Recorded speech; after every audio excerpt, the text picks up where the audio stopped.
C'est vrai que le dernier chapitre était légendaire. J'ai l'impression que ça fait longtemps qu'on n'en a pas parlé. Et franchement, j'ai bien kiffé. Ça, c'est parfait. Merci Goji d'avoir souligné, les gars. Moi, je suis trop content que cette théorie par rapport à la proximité soit validée, tu vois. Parce qu'on avait parlé de Dragon, on avait parlé de la flotte de Luffy, on avait parlé de plein de trucs. Mais en fait, il y avait un problème dans toutes ces possibilités.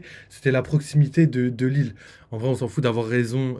C'était bien théorisé, en tout cas. Il y avait des arguments pour que certaines personnes viennent. La Cross Guild. Euh, J'y croyais légèrement, mais j'y croyais pas à fond. Mais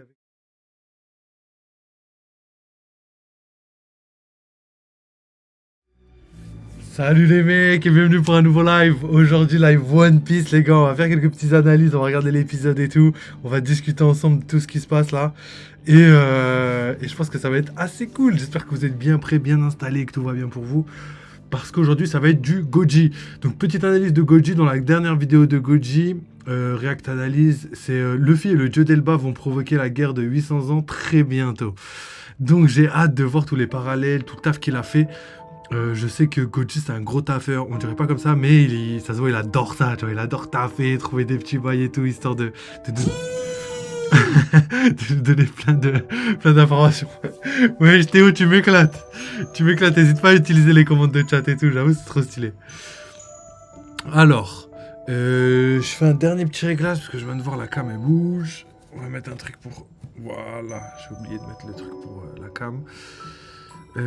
J'ai un dernier petit réglage à faire et après on passera directement à la vidéo de Goji. Donc on va parler des géants, on va parler d'Elbaf et normalement de la guerre d'il y a 800 ans. Donc il va sûrement faire un rapport avec ce qui se fait en ce moment, enfin ce qu'on voit habituellement sur One Piece. Et on va aussi parler analyse, on va parler, on va décortiquer tout ça. La musique est un peu forte là. Ok, parfait. Ok. Alors, l'épisode de One Piece est un résumé du début d'Egghead. Ouais, c'est vrai, c'est ça, hein, on peut dire ça. Ah ouais, attends, c'est vrai. C'est vrai que j'ai l'épisode, je l'ai pas regardé. Oh là là, j'ai peur. Ah oui, c'est vrai, je crois que c'était cette semaine qui devait sortir la suite avec le flashback de l'eau, mais qui a pas... On parle pas de l'eau, là. Enfin, on parle pas de choses nouvelles. Bon, on va voir. On va voir, mais évidemment, je serais un peu deg si c'est ça. C'est vrai que la semaine dernière, j'avais vu ça en fin de vidéo, là, le petit teaser du prochain épisode. Je suis un peu deg. Donc on verra. Et au pire, si l'épisode il est tout claqué, on fera le montage du bateau One Piece. Donc là, j'ai le bateau. Il faudra juste que je mette en place tout ce qu'il faut. Ah, ça va être chaotique, on le fera plus tard, je pense. Donc, let's go. Tu sais quoi, on va pas perdre plus de temps. On va se lancer sur la vidéo de Goji. Vidéo de 26 minutes, donc ça va aller plutôt vite normalement, on verra bien. Et franchement, il y a pas mal d'informations normalement. Donc, j'ai hâte de voir comment ça va se passer. Alors, la nouvelle vidéo de Mon Corvo est vraiment pas mal. La vidéo qui est sortie aujourd'hui, parce que la dernière vidéo, on l'avait faite, mais il me semble qu'ils en ont sorti une aujourd'hui. En plus, ils ont sorti ça en mode... ils ont prévenu personne. C'est-à-dire qu'on est mardi, ils n'ont pas l'habitude de publier le mardi. Du coup, ça me choque un peu. Mon Corvo, qu'est-ce qu'on a Ces 4 théories One Piece vont vous empêcher de dormir la nuit. Ok, on va aller checker ça, je sais pas quand. 25 minutes, ouais, bah... Peut-être demain, je vais essayer de faire ça demain. Demain, live gaming, les gars. Et n'oubliez pas, nouveau planning qui arrive très bientôt. Le week-end, ça va être live horreur. On va essayer de faire des petits jeux horreur et tout. On a pas mal de choses. Sinon, ce sera un jour sur deux sera gaming et One Piece. On va alterner. Vu que c'est la fin de One Piece, on mise tout sur One Piece. Mais on va essayer de trouver des nouveaux bails à faire en ce moment. J'ai quelques petites surprises pour vous. Je suis assez content de comment va évoluer la chaîne. Donc restez à l'affût parce que franchement, masterclass qui arrive. J'ai trop hâte de vous montrer. Donc voilà. J'ai perdu la vidéo. Non, elle est là. Bon, moi, je suis prêt, les gars. Je pense qu'on va lancer la petite vidéo. Je regarde si tout marche bien. Ok, tout a l'air de marcher parfaitement. Dites-moi si vous entendez bien le son. Je mets la vidéo de Goji. Les géants Dory et Brogy débarquent sur Egghead pour prêter main forte à Luffy, le dieu du soleil. Normalement, tout va bien, les gars. Cette apparition inattendue et porteuse d'une très grande symbolique et plonge à nouveau One Piece dans les entrailles de son histoire antique. Découvrez à mes côtés tous les secrets de ce chapitre dans cette nouvelle review. Yo les bros et bienvenue. Dans cette vidéo, je mets en place un nouveau format supplémentaire. Posez vos questions sur le prochain chapitre de One Piece pour que j'y réponde le dimanche d'après dans la review. C'est une façon de renforcer notre interaction entre nous et ainsi de répondre à certaines de vos interrogations si je suis en mesure de le faire. Ça commence dans cette review et vous aurez un petit peu plus loin toute l'explication de comment faire. On se donne rendez-vous ce soir à 20 h sur Twitch pour en parler en détail et pour analyser à nouveau ce chapitre. En attendant, je vous invite à lâcher votre meilleur like sur cette vidéo pour me soutenir et bien évidemment à rejoindre l'équipage en vous abonnant. Merci à tous les bros et maintenant prenez place, c'est le début d'une longue vidéo. Let's go les gars. Le chapitre commence très fort. N'hésitez pas à faire pareil pour la team Le YouTube. chapitre n'avait pas été aussi intense du début à la fin sans moment de mou. On voit très bien qu'Oda passe à la vitesse supérieure pour conclure cet arc, ce qui est plutôt une bonne chose, surtout vu les événements qu'il prépare. On débute directement avec un Luffy qui récupère enfin toute son énergie après avoir mangé. Il est de nouveau en full forme et n'attend pas pour utiliser son Gear 5. La situation est en effet critique. Rappelez-vous dans le dernier chapitre, Franky, Atlas ainsi que Kuma et Bonnie chutaient du ciel d'Egghead à la merci des rayons laser des pacifistas. C'est justement ces mêmes pacifistas qui seront au cœur du retournement de situation puisque Vegapunk fait une grande révélation à Bonnie. Même si le monde entier est ton ennemi, ton père lui ne te trahira jamais. Et oui, Bonnie peut contrôler les pacifistas. Vegapunk leur a intégré un programme secret à l'insu du Gorosei pour placer Bonnie au sommet de la hiérarchie d'autorité des pacifistas. Ok, donc petite pause. C'est vrai que le dernier chapitre était légendaire. J'ai l'impression que ça fait longtemps qu'on n'en a pas parlé. Et franchement, j'ai bien kiffé. Alors déjà, c'est vrai que Bonnie a la plus d'autorité maximale. Donc on en avait déjà parlé sur la chaîne. Je sais pas si j'avais dit que Bonnie pourrait avoir le contrôle des pacifistas, mais on avait déjà vu la théorie de l'ordre 66 par rapport au Mont Corvo. On avait discuté de tout ça. Et personnellement, j'avais la conviction que cet ordre-là servirait à un moment crucial, c'est-à-dire plus important que là. Je pensais carrément à la guerre de la fin de One Piece, etc. Je me disais, ouais, peut-être que les pacifistas prendront le dessus au vu de leur capacité anti-fruit du démon, leur capacité en termes de laser, etc., en termes de dégâts, en termes de résistance. Je pensais qu'à la fin, ils poseraient un petit peu problème à toutes les personnes qui sont pas très très puissantes, et que l'ordre 66, là, ref à Star Wars, pourrait servir à ce moment-là. Mais bon, Oda a décidé de le mettre bien plus tôt, et c'est pas gênant pour moi, c'est pas trop gênant, mais ça implique beaucoup de choses. On avait parlé d'un truc, c'est que Vegapunk dit que tous les pacifistas avec la même, le même ADN de, on va le dire comme ça, le même ADN de Kuma obéiraient pardon, à Bonnie, tu vois. Et malgré les craintes, malgré le danger, il a quand même fait cet ordre-là. Et le délire, c'est qu'on peut supposer, évidemment on peut que supposer, qu'il y aurait d'autres pacifistas, peut-être qu'on n'a pas encore vu, peut-être bien plus développés, comme les Séraphins, tu vois, des pacifistas Séraphins, qui eux n'obéiraient pas à Bonnie. Et ça pourrait être légendaire. Donc est-ce que c'est en rapport avec Bonnie, avec les Séraphins? Est-ce que c'est en rapport avec d'autres pacifistas secrets? Je sais pas les gars, mais moi j'ai hâte de voir tout ça. Donc ensuite, on continue. Et je voulais te dire un dernier truc, mais je vais le dire après. Bonnie est donc à la tête de la plus puissante armée scientifique et même la plus puissante armée de la marine à seulement 12 ans. Ok. C'est ainsi que les PX se retournèrent contre la marine, détruisant les navires près des côtes, retournant une nouvelle fois la situation en faveur de nos protagonistes.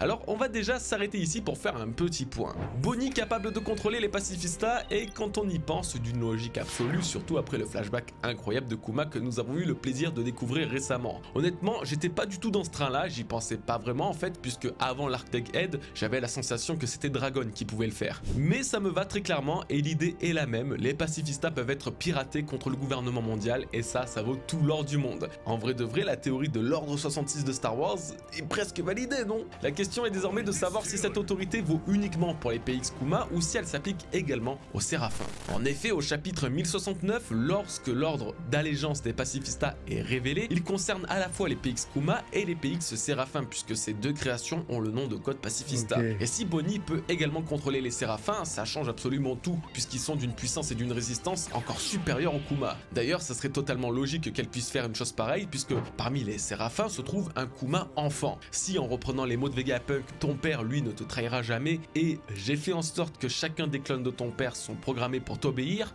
alors j'imagine au moins que son clone Séraphin sera aussi sous son autorité. Bref, Bonnie avec l'armée de tous les PX sous son commandement, c'est clairement un power-up non négligeable durant la bataille finale d'Egghead. Pour terminer sur ce sujet, je sais pas vous, mais moi je dois avouer que la scène de Bonnie criant au pacifista de s'arrêter et de l'aider à s'échapper m'a énormément, mais alors énormément fait penser à la scène de Shirahoshi demandant l'aide au roi des mers à la fin de l'arc des hommes poissons. J'irai pas jusqu'à dire et penser que Bonnie est une arme antique, mais ça doit cacher quelque chose quand même. Le parallèle des deux scènes, les cheveux roses des deux filles qui sont en réalité des princesses, l'importance du soleil et donc de Nika dans leurs croyances. Ouais, honnêtement j'ai un petit peu du mal à imaginer qu'Oda ait fait ça par pur hasard, mais je n'en dis pas plus, on verra bien. En tout cas Vegapunk lui aura presque réussi à me faire tirer une larmichette tant ses pensées envers Kuma et Bonnie étaient belles. C'est vraiment un très beau personnage Vegapunk, un peu chelou à cerner au début, mais comment ne pas s'attacher à lui? Le risque qu'il a pris était énorme, il le savait, et on en a eu la preuve directe après que Saturne l'ait transpercé.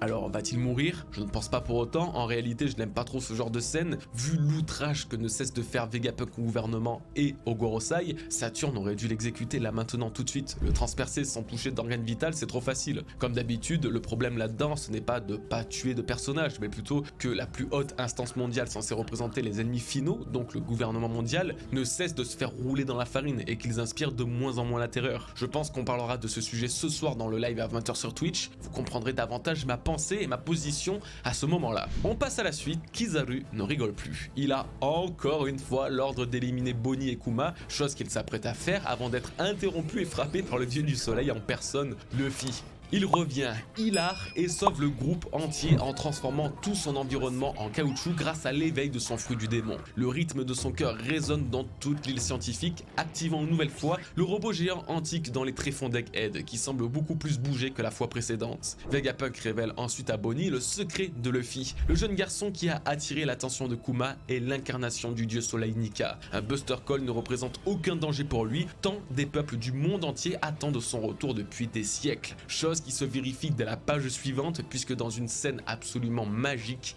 Dory et Brogy, les capitaines de l'équipage pirate des géants, débarquent sur Egghead en détruisant les navires de la marine, apportant leur aide à Luffy, ou plutôt le dieu soleil. On se frotte les mains les petits potes parce que là il y en a des choses à dire. Contre toute attente, en tout cas contre mon attente, les géants d'Elbaf sont les responsables de la destruction du bateau de la marine à la fin du dernier chapitre. Tous les scénarios que j'ai imaginés, waouh, alors là je dois dire que lui j'y avais mais strictement pas pensé. Pourtant maintenant ça paraît évident sur 40 000 points déjà, et comme je le disais, Elbaf se trouve proche d'Egghead et la proximité était à mon avis un prérequis inévitable pour justifier l'apparition d'une aide externe. Ensuite, Ça c'est parfait, merci Goji d'avoir souligné les gars. Moi je suis trop content que cette théorie par rapport à la proximité soit validée, tu vois. Parce qu'on avait parlé de Dragon, on avait parlé de la flotte de Luffy, on avait parlé de plein de trucs, mais en fait il y avait un problème dans toutes ces possibilités, c'était la proximité de l'île. En fait, il faut pas prendre en compte le fait que faut prendre en compte que les distances doivent être cohérentes avec l'œuvre d'Oda, malgré le fait que certaines personnes puissent déroger à ces règles-là. Il faut pas faire de banalité dans le sens où quelque chose d'extraordinaire doit rester extraordinaire. Quand Shanks, par exemple, fait le Nouveau Monde Marineford en une journée, c'est quelque chose d'extraordinaire. Ça a été présenté comme dans l'œuvre comme quelque chose d'extraordinaire. Oda l'a souligné.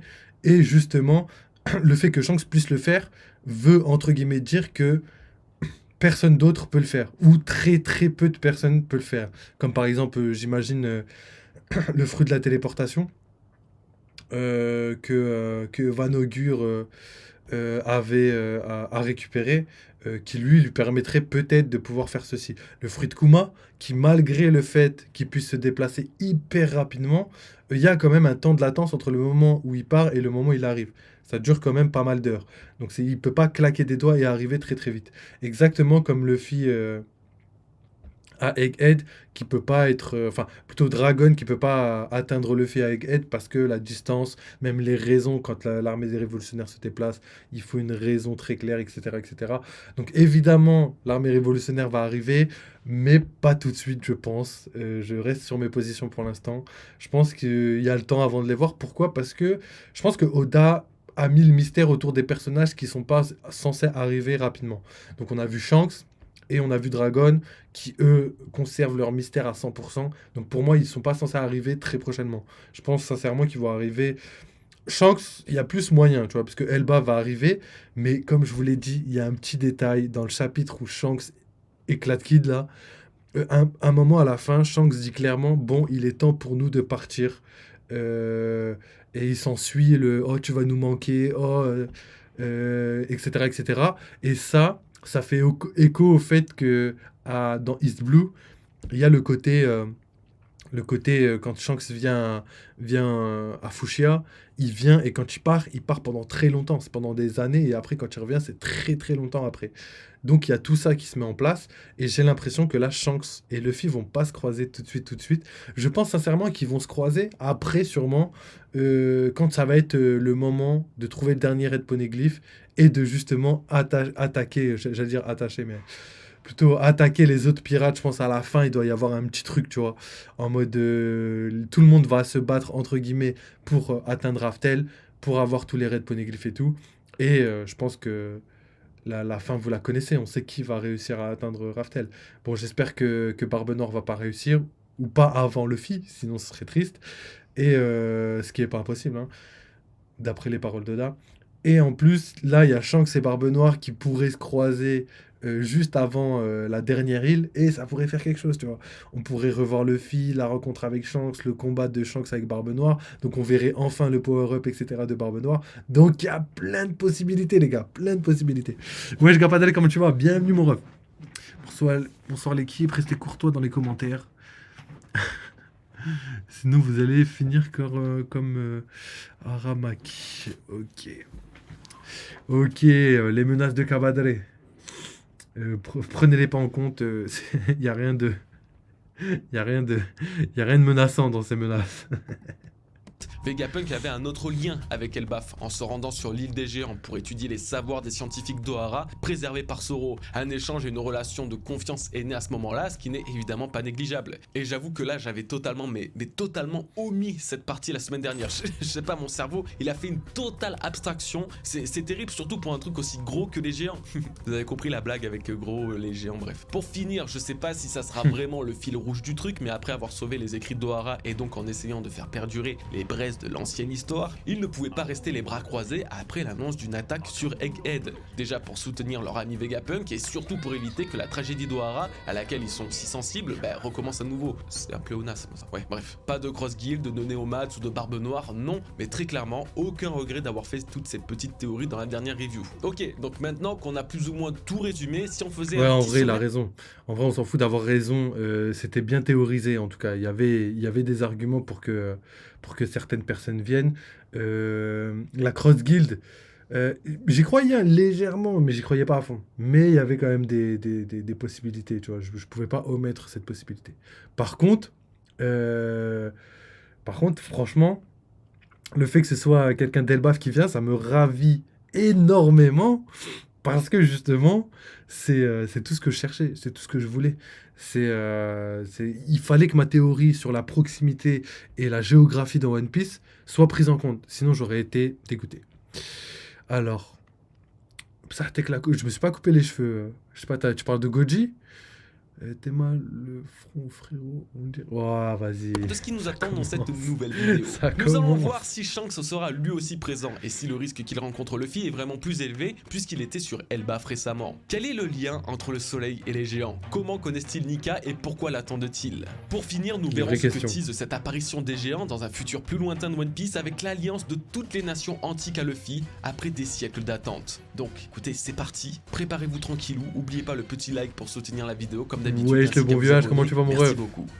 Bienvenue à toi. L'apparition soudaine des géants soulève un tas de questions et l'une d'elles est particulièrement intéressante. Est-ce le signe d'une rencontre prochaine entre Shanks et Luffy? Rappelez-vous, au chapitre 1076, Shanks était présent sur Elbaf aux côtés des géants. Nous n'avions pas réellement d'explication, mais on pouvait en conclure que Shanks ainsi que Dory et Broggy se connaissaient de l'époque de Roger. Plus précisément, je mettrais même un biais sur l'option qu'ils se sont rencontrés sur Little Garden après que Roger ait récupéré Crocus au Cap des Jumeaux. Et encore après avoir quitté Little Garden, ils ont dû se rendre sur l'île de Drum et rencontrer Kureha, ce qui expliquerait les dernières paroles que la doctoresse avait pour Luffy en voyant en lui un héritier de la volonté de Roger. En tout cas, Shanks et les géants s'apprécient et ils sont très proches. Pour autant, ça ne signifie aucunement que lui et Luffy. Je trouve ça trop bien que le territoire de Shanks, même si on le sait depuis longtemps, je trouve ça trop bien que ce soit le territoire des géants. Ça lui va tellement. Et en plus, il y avait des théories de ouf. Il y a très longtemps, je me rappelle, il y a moyen que ce soit... comment il s'appelle Rio, je crois. Je crois que c'était Rio qui avait dit que la proue de Shanks ressemblait étroitement à l'inspiration viking, etc. et qui pourrait être sur l'île. Et du coup, masterclass, parce que c'est lourd de ouf. Hein. En vrai, moi, j'aime trop. J'aime trop ce délire-là, tu vois, viking et tout. Et Shanks, ça lui va bien. Ils vont se retrouver